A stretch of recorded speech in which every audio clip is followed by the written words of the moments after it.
scared of losing all the time. He wrote it in a letter. He was a friend of mine. He heard you could see your future inside a glass of water, the ripples and the lines. He asked, will I see heaven in mine? Greetings and welcome to a Center for Enlightenment production brought to you by myself, your host, Bartholomew. We'll be looking at Entheogenta, a term which means the study of psychedelics in religion and history. Particularly, we're going to give you an overview of, say, the last 6,000 years since what we consider history has started roughly about 6,000 years ago with the last Noetic flood. But we'll get to these matters of difference as we climb this ladder together. So first of all, why is it important that we should consider psychedelics in this age when there are bills to be paid and mountains to climb and people to meet?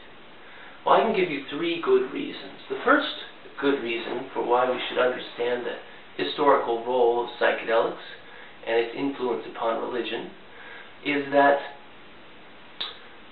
those mountains you want to climb, those people you wish to meet, and the bills that you need to get paid are all possibly items which could be done better. You could climb those mountains better, meet more of the people you'd like to meet, and achieve more of your worldly necessities by having a relationship with the great universal and universally accepted divine. All right. Well, we're going to look at this from a philosophic, scientific, and religious perspective. Those three angles should give us a nice pie chart of understanding. Now, as you know, not much has been done in the world of science or in the world of philosophy in the study of psychedelics.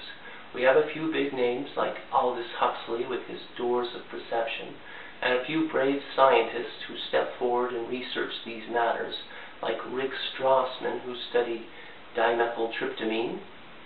But not too much has been done, and it's taken until now to have enough amassed knowledge of history, of religion, of science, and of philosophy to present this information to you tonight.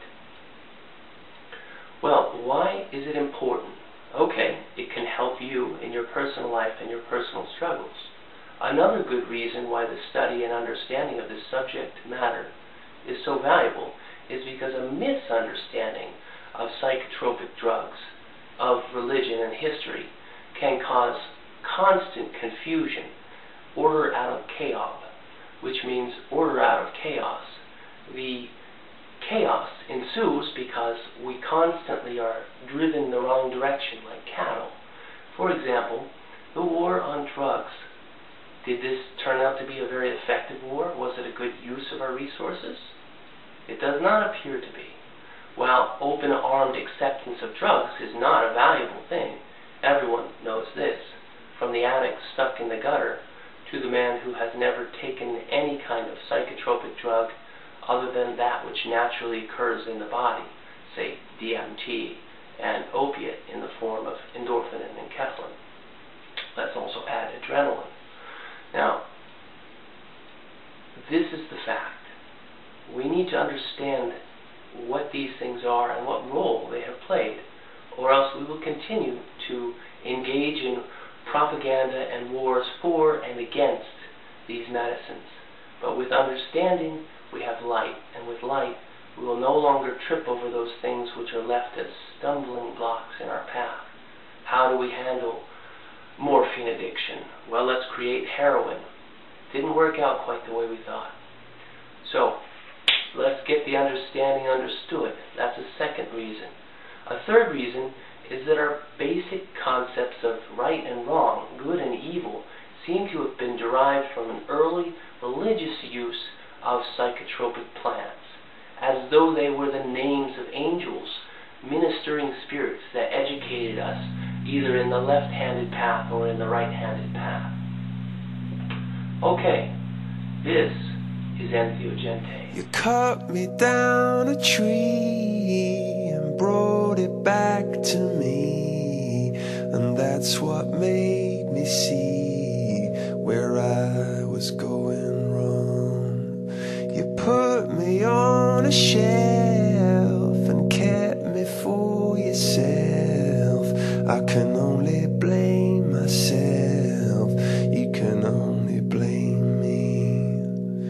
And I could write a song 100 miles long. Well, that's where I belong, and you belong with me.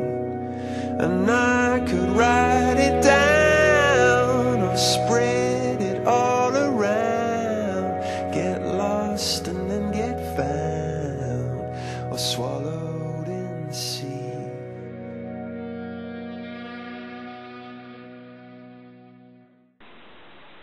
Okay, let's begin with the basics. There were 3 major psychedelics and a few minor ones that basically have engineered or been prospered throughout the 6,000-year history that we're looking at tonight.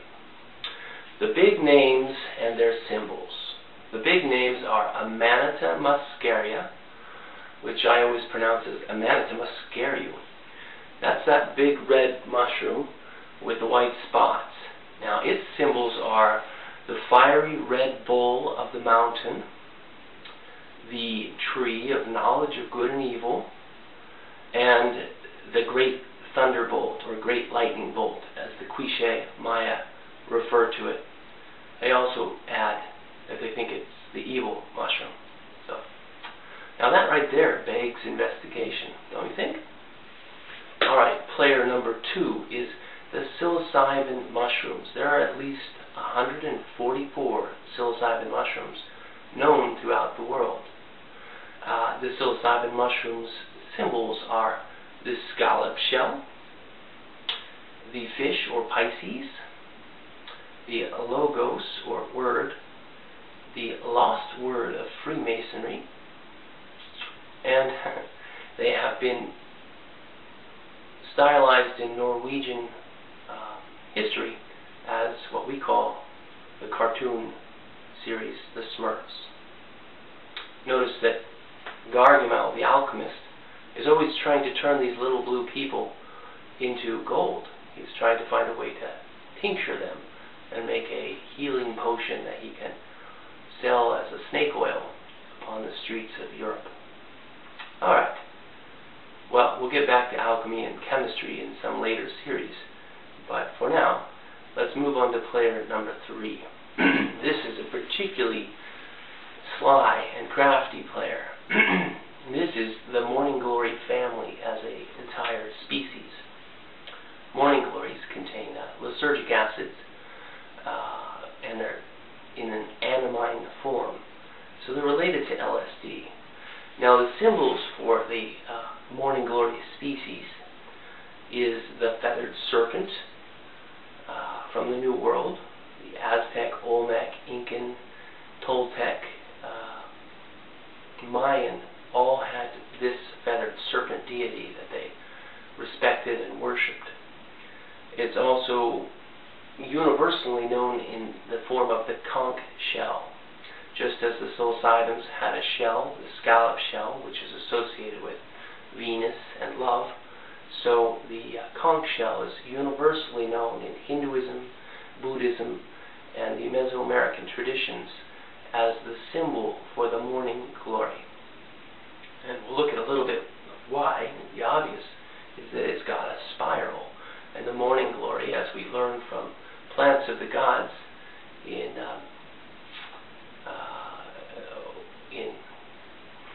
the botanist, the head of the Harvard Botany Department, I want to say Aldous Huxley, but no, it's Alexander Shulgin, who produced the book Plants of the Gods, and he was the one who decoded Xochipilli, which is really the Rosetta Stone of psychedelics. It really helped open my eyes and the eyes of many researchers into the symbolism which is used to metaphorically refer to